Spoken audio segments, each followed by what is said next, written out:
Good evening. Hope everybody is doing well. So, show of hands of who had the Queen's death on their 2022 SHTF bingo card. Because I honestly didn't have that on my radar.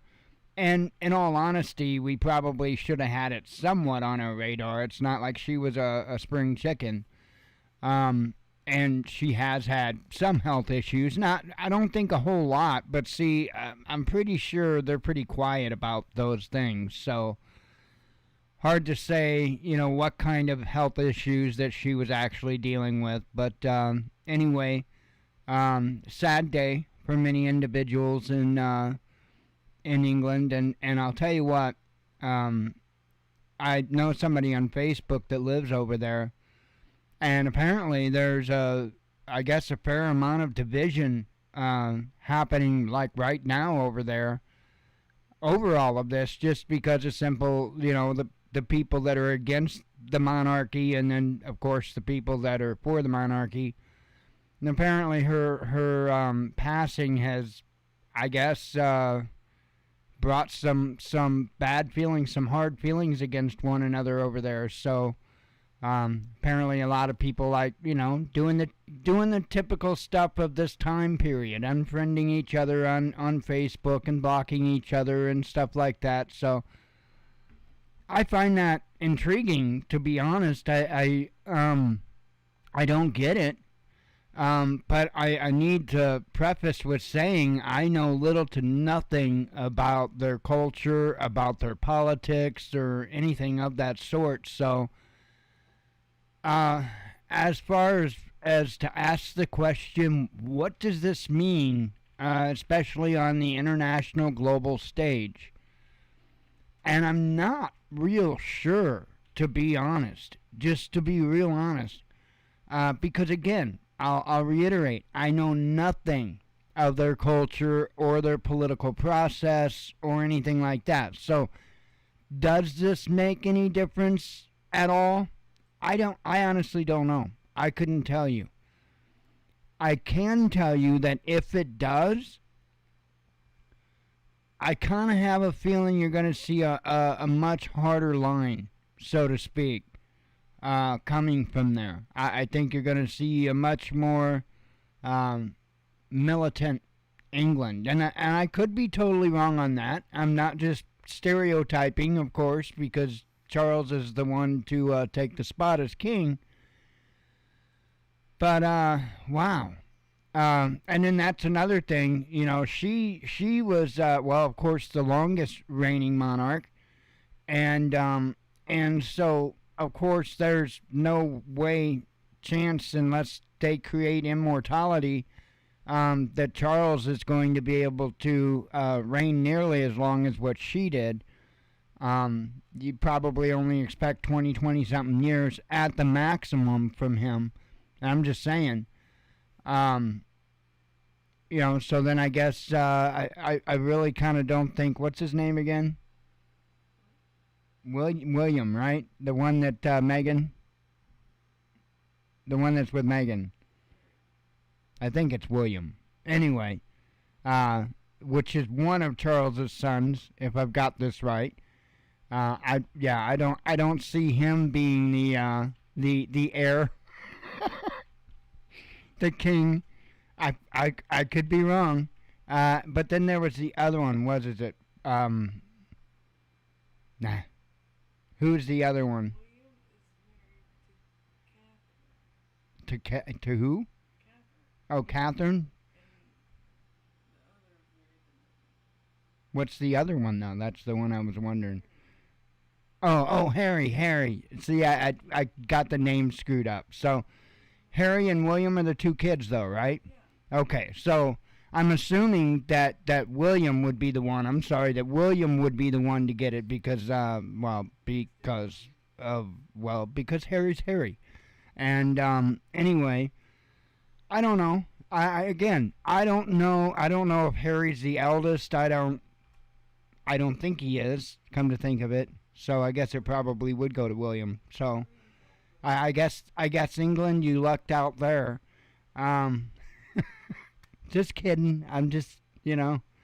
But I don't know anything about their culture or their politics. Um, I do have a little bit of concern when it comes to this shift. If there will be a shift, again, there may not be any at all. There might not be a difference between her and him reigning. I know that it's the monarchy over there, but at the same time, the way they run it is very kind of similar to what we have here in a sense. It's a kind of representative form of government, and it's very similar. And in my opinion, that the way it works is kind of very similar. So I don't know that, to be honest, it's going to have any major sweeping changes. Now I could be wrong, um, but I don't even know if this will even have as much effect as, say, the United States changing presidents. I don't know. It could, maybe not. I don't know the powers of the Queen or the King. Um, I don't know. Again, I'll reiterate for the millionth time. I don't know anything about their political process. Um, but I think it's something that we need to think about. It's something we need to talk about. It's something that we need to find out. Because this is going to play into what's going on immediately, and what's going on with Ukraine and Russia, what's going on with Taiwan and China. It does appear, from what I can tell, it does appear that at some point China does fully intend to reunify, and I'm starting to really think that it's not going to be long. They'd be stupid. They'd from the military standpoint, and from a technological, strategical standpoint, they would be foolish not to hit now. Giving us any time to bounce back would be a mistake, because that is something about the American people. We are known to be underdogs. We are known to come back from behind. We are known to have that spirit, that fire that drives us. So if they want to take us out, you better do it while we're at our weakest, because we're just that type. And I hate to say this because it makes it sound so Biden-y, but we will build back better. But it won't be the government's program. It will be us fixing what they screwed up. But I digress. It's crazy when you think about it.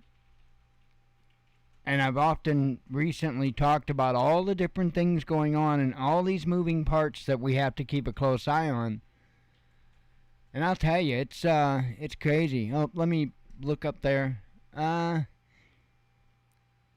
Punk my video. You know what? That song had went through my head, like, I must admit, a few times today. And I have nothing against the Queen. I don't have an opinion. I'm not for that form of government. But then again, I'm not for what our government's doing right now either. So.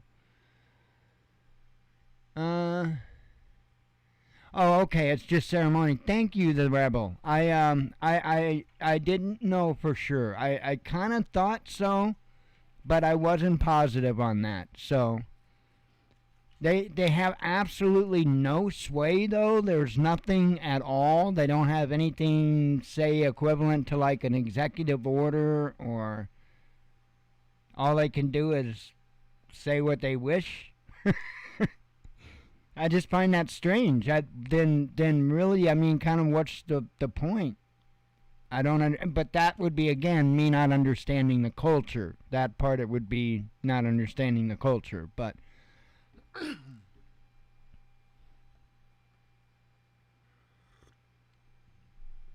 oh man, yeah. I do think it's crazy. I think it's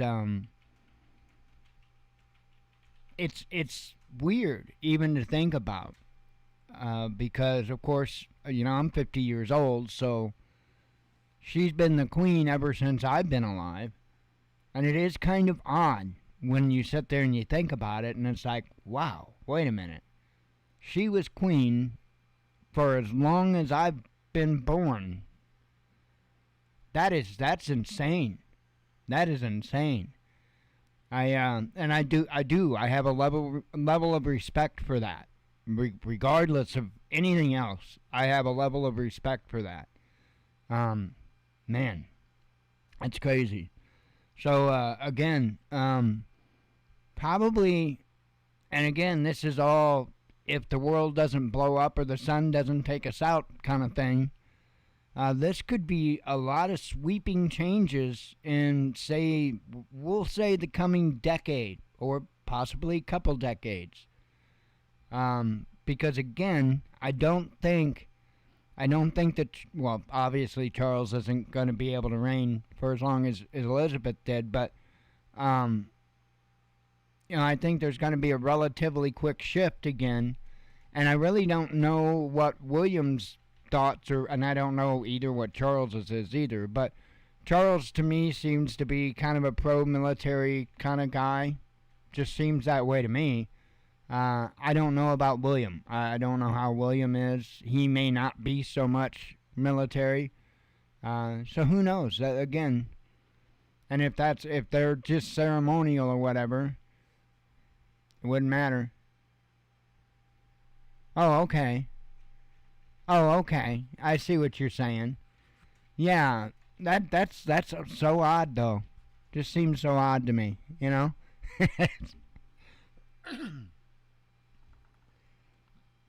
And then why one particular bloodline?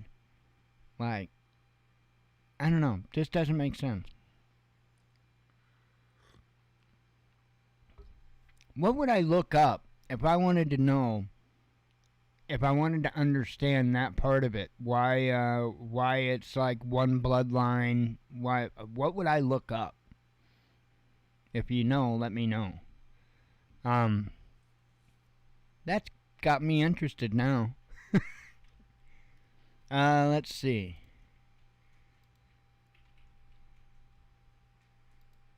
Alright. I do have quite a few tabs open, but I'm probably not going to spend, ton of time on any of them. Well, maybe some I might spend a little time on, but not all of them for sure. A lot of stuff has gone on, and the first thing that I've got is actually something that, something that happened yesterday, or, this was kind of nuts, and this was going on right as I started the show, as I recall, yesterday, or at least part of it anyway. Oh, let me bring you along, you might want to see it. Live streaming gunman kills 4. And I believe I mentioned this at the beginning of last night's show. Says here, police in Memphis in the U.S. state of Tennessee have arrested a suspect who allegedly spent hours driving around the city shooting at people while live streaming his deadly actions. I mean, this whole thing is insane. The shooting spree and carjacking started after midnight on Wednesday and came to an end when the suspect was apprehended by officers following a high-speed chase, which started around 9 p.m. local time, according to Memphis Police Chief Saralyn C.J. Davis. The black male suspect has been identified as Ezekiel Kelly, 19. Over the day, he allegedly killed 4 people and injured 3 others, one of them critically, the police said. He is also accused of carjacking several vehicles. The gunman live-streamed some parts of the rampage on Facebook and Instagram, local media reported. One of the videos purportedly broadcast by Kelly appears to show him walking into an AutoZone shop and shooting a man. The victim has been treated in a hospital for a wound to his abdomen. Authorities issued a shelter-in-place alert after the AutoZone incident, which was the fourth shooting. Kelly reportedly crashed the car he stole after being chased by officers for about a half an hour. Kelly has a criminal history. I mean, I'm sure you're surprised by that, right? That is literally how he posed for the camera when they were putting him in the back of the squad car. Kelly has a criminal history, Memphis Mayor Jim Strickland said during a press conference. He was charged, get this, he was charged with first-degree murder and pleaded guilty to a lesser crime of aggravated assault in April of 2021, and he was sentenced to 3 years, of which he served just 11 months and was released in March last year, in late March this year, I mean, not last year, whatever. If Mr. Kelly served his full 3-year sentence, he would still be in prison today, and 4 of our fellow citizens would still be alive, the mayor stressed. During the hours of terror in Memphis, the city transport authority suspended bus and trolley services as police searched for the gunman. The University of Memphis and Rhodes College put their campuses on lockdown amid the manhunt. So, insane. Insane.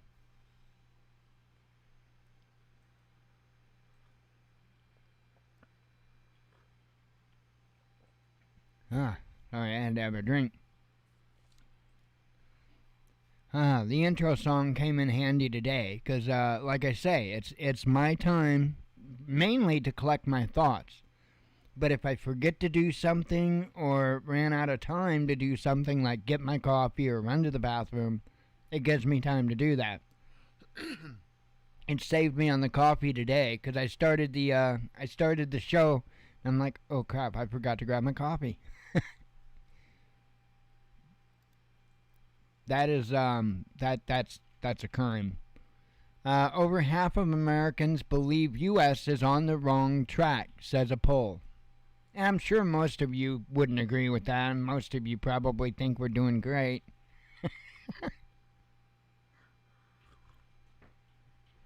Oh, sorry. Tripping on LSD again, I guess. More than 60% of Americans believe their country is now on the wrong track, a new Yahoo News and YouGov survey shows. The poll was conducted over September the 2nd through the 6th, and its results were published on Wednesday. Of the 1,634 U.S. adults polled, only 25% said that things in the country were generally headed in the right direction, whereas a whopping 63% claimed the opposite, and a 12% said they were unsure. Now, just want to add a little factoid to this. Of the 25% said that they were generally headed in the right direction, 23% of those households were recipients of a government crack pipe. I'm just kidding. I couldn't resist that. Even among the Democrats surveyed, less than half, 48%, were satisfied with how things are going, while just 9% of Republicans hold this view. I couldn't resist that. When asked about Joe Biden's performance as president, I can't even say it. The majority of respondents stated they disapproved of how he is handling the key issues such as economy, race, guns, crime, climate change, abortion, and healthcare-related matters. Just a couple of things. Biden's general approval rating stands at 40%. Who the hell got that number? It is not 40%. Are you out of your mind? While 53% disapprove of the job he is doing, only 22% of those surveyed believe that Biden, who will turn 80 in November, should run for president again in 2024, while 59% think he should not. Damn, they must be really trying for another batch of crack pipes. In a potential 2024 rematch, the former President Donald Trump Biden leads Biden leads by 3 points if the election were held today. What? 43% would vote for the incumbent, while 40% would prefer to see the ex-president back in office. That is full of crap. I can tell you that one right now. And I'm not a Trump fan, but that is a bunch of BS. The survey was conducted in the wake of Biden's speech in Philadelphia, which the majority of Americans, according to a Trafalgar group poll, viewed as a dangerous escalation of political rhetoric designed to incite conflict in the U.S. Standing before Independence Hall, Biden claimed that equality and democracy were under assault by Trump-led MAGA Republicans. Yeah. Americans are not particularly pleased with Congress either. The YouGov poll indicates only 17% approve of the job lawmakers are doing, while 60% disapprove. Wow, that's telling.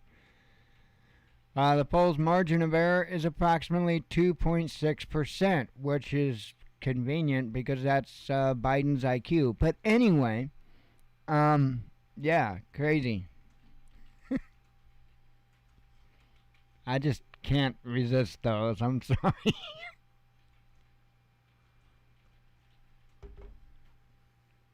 I mean, hey, if I gotta live here and put up with it,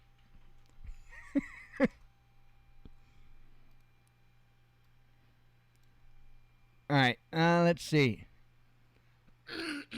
And what are we up to now? How many billion? Trillion? U.S. drops another $2.2 billion on Ukrainian military. Here. This is getting frustrating fast.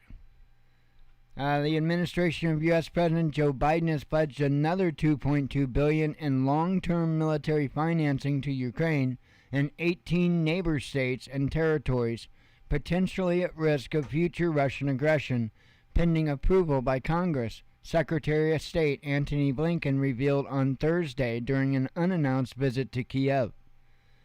Blinken met with President Vladimir Zelensky and other senior officials to discuss the details of the $2.2 billion package, of which $1 billion will go to Ukraine.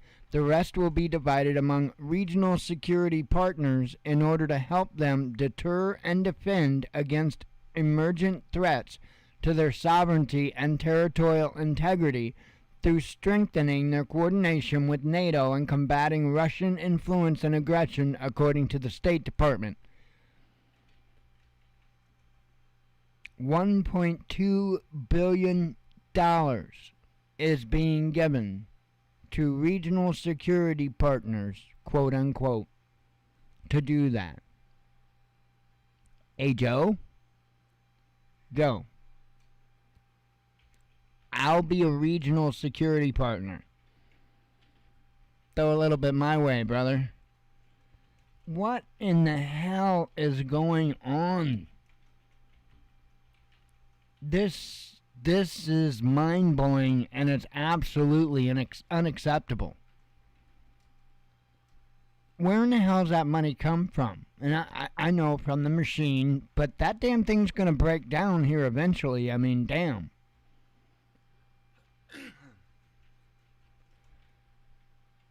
This is insane. This is insane.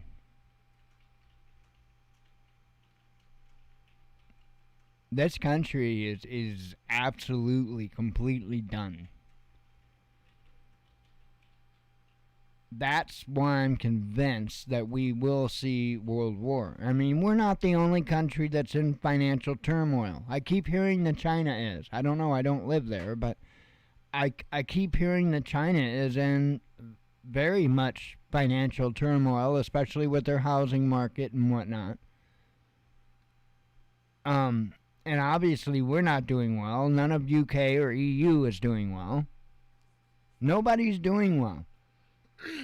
Russia's not doing bad, it would seem. Imagine that. Imagine that. Out of all the countries, they're probably doing about the best, really. Imagine that. And yet, every single action that is taken by the U.S. government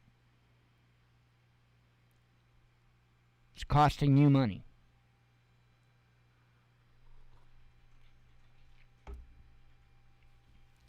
It's mind-blowing to me.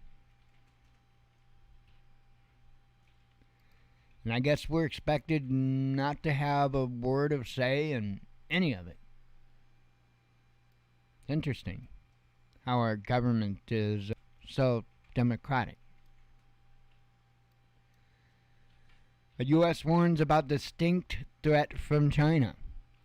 Well, yeah.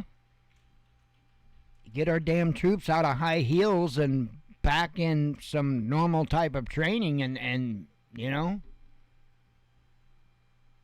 There is a distinct threat that China could attempt to seize Taiwan by military means, a top U.S. official has warned. Appearing on the David Rubenstein show Peer-to-Peer Conversations on Bloomberg TV, U.S. National Security Advisor Jake Sullivan said, "I think it remains a distinct threat that there could be a military contingency around Taiwan." He added the leadership in Beijing has actually stated as official policy that it is not taking the invasion of Taiwan off the table. Sullivan also revealed that he would meet congressional leaders on Wednesday to advocate a bill that, if passed, would see U.S. policy toward the self-governing island change. Among other things, he proposes designating Taiwan as one of America's major non-NATO allies. The bill calls for the allocation of $4.5 billion in security aid for Taipei. Again, I'm going to ask, what about the American people? Do we count for a damn thing? Oh, to pay the bill. Oh, we count for that. We count to pay the bill. I like that. That's convenient. I need a credit card like that.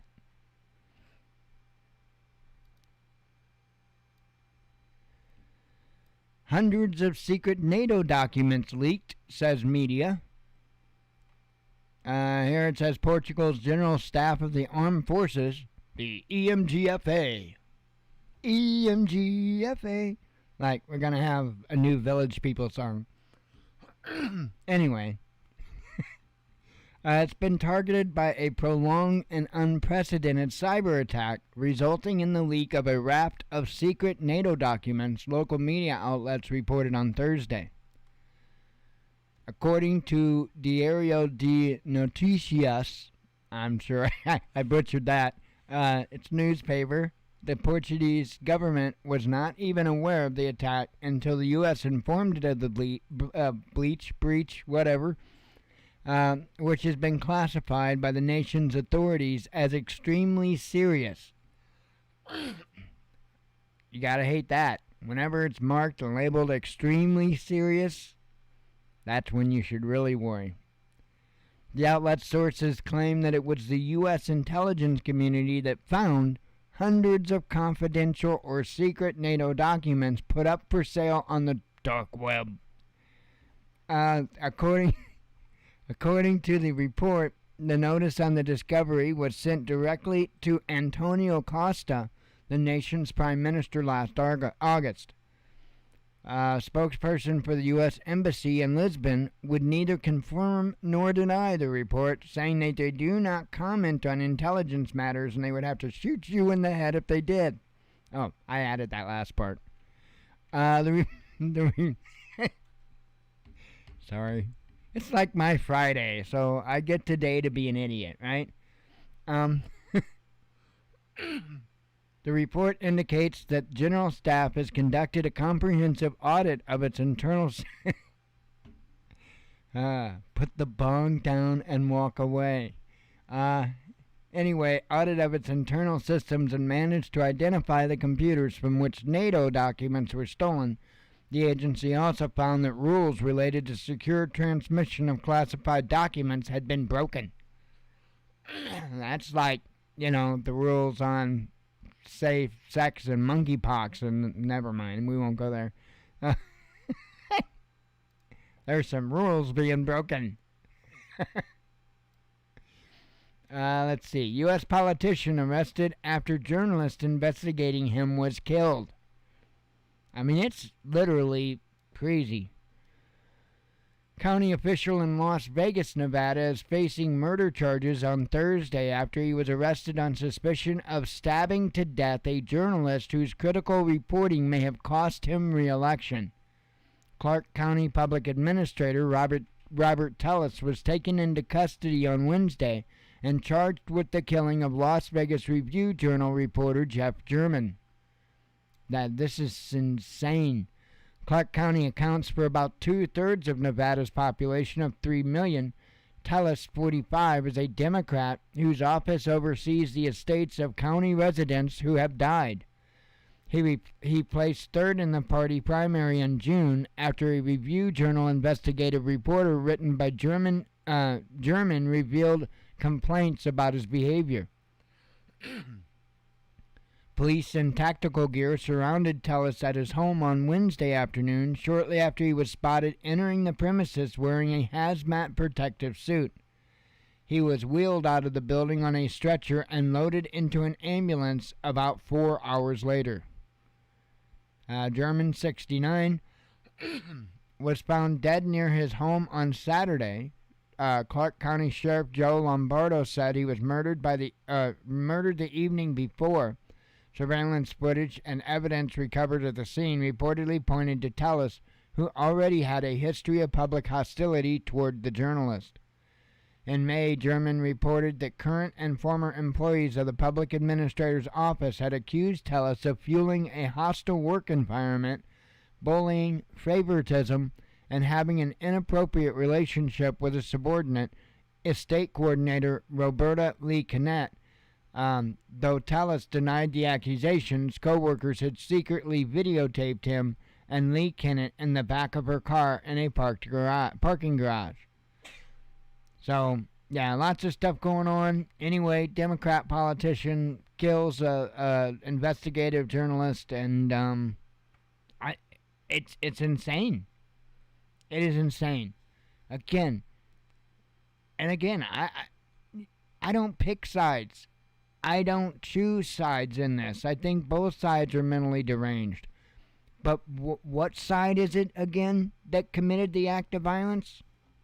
Huh. It's amazing. It's almost like the Democrats' claims are projecting, you know? But, of course, in many cases, red team projects too, so it's a back and forth.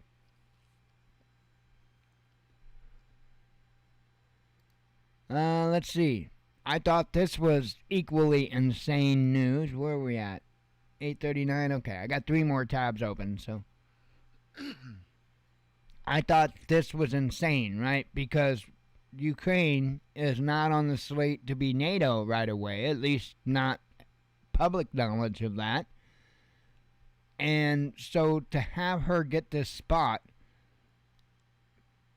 just kind of things that make you go, you know what I mean? Not going to go reading into this or anything. You see the headline that tells a story. The information that we really want to know is not going to be in this article, I'm sure. But, and some of it might be, considering it is RT, but, yeah. I'm not in favor of that. I can say that. I'm not in favor of that. I'm not a fan of Ukraine. From what I know, I'm absolutely not a fan. EU demands mandatory energy rationing. European Commission President Ursula von der Leyen has asked EU member nations to implement mandatory energy rationing policies, calling on the bloc to flatten the curve. Yeah, actually use that language, to flatten the curve of demand during a Wednesday press conference in language reminiscent of the darkest days of the COVID-19 lockdown. What we have to do is flatten the curve to avoid the peak demands. We will propose a mandatory target for reducing electricity use at peak hours, and we will work very closely with the member states to achieve this, she announced, calling for the rationing measures to be locked in before demand starts to soar in earnest in the winter. In addition to rationing the existing supply, von der Leyen called for capping profits for energy companies raking in record profits due to market prices and reinvesting those funds in renewables, which she called our energy insurance for the future. She also pledged to impose a price cap on Russian imports, even while claiming the EU had largely replaced Russian supplies with energy from alternative sources. Russian President Vladimir Putin responded to her speech with a threat to cut off all remaining energy flow to the bloc. We will not supply gas, oil, coal, heating oil. We will not supply anything, he said. Beyond accusing Russia of actively manipulating the gas market, von der Leyen blamed the effects of climate change for the record-breaking cost of gas and electricity, insisting that it isn't just Europe that is suffering. There is a global scarcity of energy going on. I have something to say to that.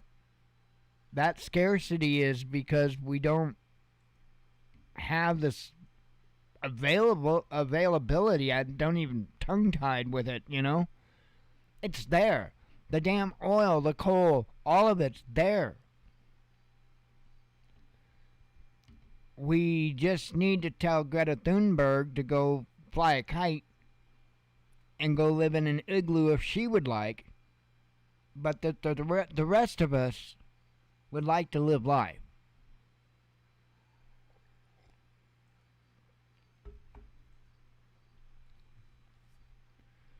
I guess one of the things that frustrates me over all of this is the understanding of what's going on with climate change. Understanding that we are in the midst of a pole shift. When you realize that, it is maddening to know what these governments are doing, and they aren't even remotely telling people even a shard of truth. And it's like, it's maddening. It's completely maddening that so many, it's not one government, it's a planet of governments. It's insane. And I know my claim sounds insane. But I will remind you that many years ago, several years ago, there was a ton of climate scientists that disappeared and died mysteriously. Gee, I wonder it was that they knew that those that handle them, if you will, didn't want out.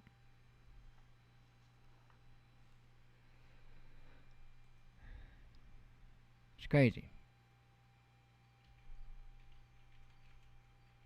It's not necessary. None of it is necessary. But then again, here's more instances of something not necessary, but people could make money. Dentist jailed over mass mutilation. French court, this happened over there, sentenced two frauds, and believe me, it's happening en masse here, by the way. French court sentenced two fraudster dentists to jail terms on Thursday over needlessly pulling teeth and performing other operations on healthy patients. The main culprit, 42-year-old Lionel Judy, in fact, I don't know how to say his name, was sentenced to 8 years in prison, while his father, 70-year-old Carnot Judy, who worked part-time for his son, received 5 years behind bars. The criminal duo operated between 2006 and 2012 in Marseille, targeting patients from low-income neighborhoods in the southern French city. The Druids, I don't know how to say their name, performed thousands of unnecessary operations on unsuspecting people, pulling healthy teeth, treating root canals, and installing expensive bridges. The dentist, whose ultimate goal was to profit from Social Security system, favored quantity over quality, doing extremely sloppy jobs that repeatedly resulted in infections, inflammation, and permanent damage to their patients. And you have doctors doing this type of stuff here. And it's insane. It is absolutely insane. I don't know.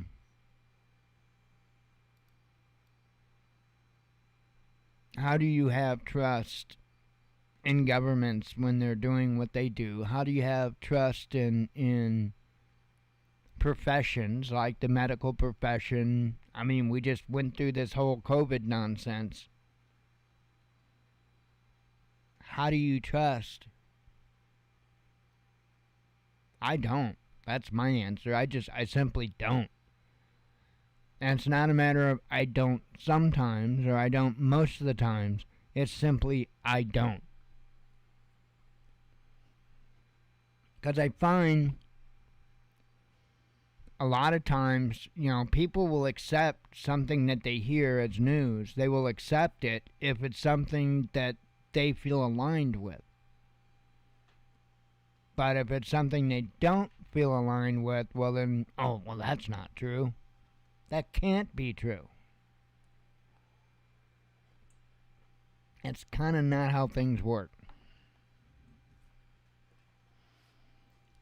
Anyway, fair amount of headlines today. I guess let me have a couple of vapes, another drink of coffee. I'm not in a race to get off tonight, but, it is what it is.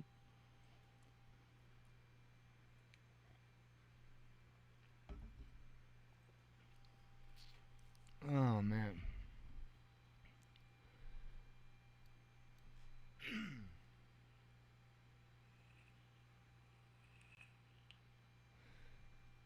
Let's see.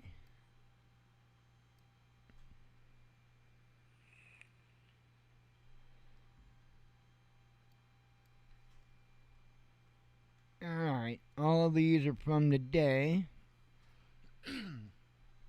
U.S. trained Ukrainian troops to sink Russian ships in official claims. We talked about that.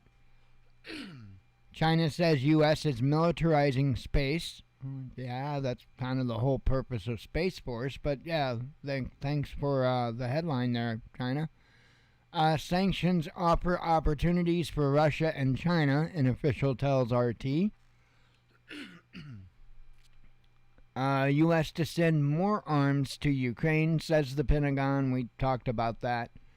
Nigeria looks to Russia to help independence on the West, says an entrepreneur. So, they don't want to be dependent on the West. They'll instead be dependent on the East. But either way, let's see. Trump drops hint about re-election plans. I just find that insane. Why would any government be even aim to be dependent on another nation? I don't get that. Doesn't make sense to me.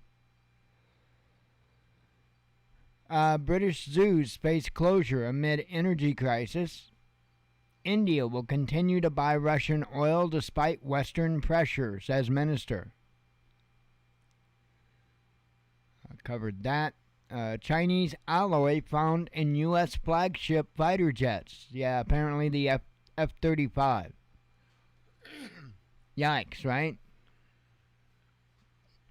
I guess it's not that big of a, they're not really that concerned about it, but I would imagine they're going to source those parts somewhere else. Let's see. EU country turns to Nigeria for oil and gas. Pentagon sent GPS-guided rounds to Ukraine, says the media. Algeria seeks closer ties with Russia, says Foundation. Russian speakers protest language genocide in Latvia. Hungary imposes heating limit. Military drill objective revealed by Ukraine's neighbor. Italy's Berlusconi believes he can help resolve the Ukraine crisis. All attempts to rule the world are doomed to fail, says Russia. I'm glad somebody straightened that out for me. Erdogan sides with Putin on Ukraine's grain exports. Let's see. That's about Queen Elizabeth. Russia looks to compensate holders of frozen foreign assets.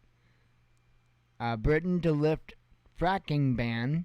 So, and that's not surprising. I mean, they're going to have to do something. EU nations to deny entry to most Russians, says minister. Let's see. ECB unleashes historic rate hike. UN wants Ukrainian nuclear plant to be sanctuary. What the hell kind of words am I making up? Sanctuary. Europe suffers hottest summer in history. Missing Italian journalist rescued after triggering a mine in Ukraine, says Moscow. UK stock market sink amid Queen Elizabeth's health concerns. This was, I guess, right before she passed. I realized that she had passed actually probably about an hour before they actually mentioned it. And I realized it because it pretty much, they talked about this Operation London Bridge. And from reading about that Operation London Bridge, that's part of the operation is to kind of give the soft message out first, right? Which would be putting out the information about Operation London Bridge and describing what it is and the process and all of that, and then in the meantime that would let people know immediate what's going on, and then in the meantime they can get arranged to do a much more kind of a ceremonial, I guess, type of announcement, and so that's, to my understanding, that was kind of one of the first parts of it, of Operation London Bridge, would be to put out the information out there about Operation London Bridge. I know it sounds crazy, but I realized that pretty quick on. Let's see.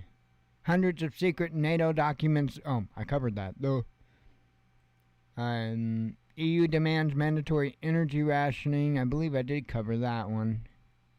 India reveals why it's importing Russian oil.